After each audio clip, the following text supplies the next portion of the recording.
So guys, a couple of weeks ago I got this 3D printer. It is from Creality and it is Ender 3 Pro. I posted a video before for my first testing sample on this printer and it was going well, but I'll just show you. This is how it turned out.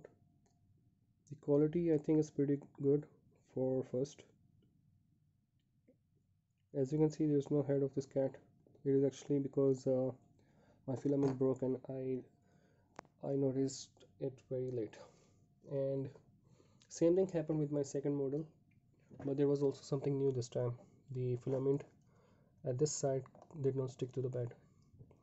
So I'm facing some issues right now, but I'll try to fix this and let's see how this goes.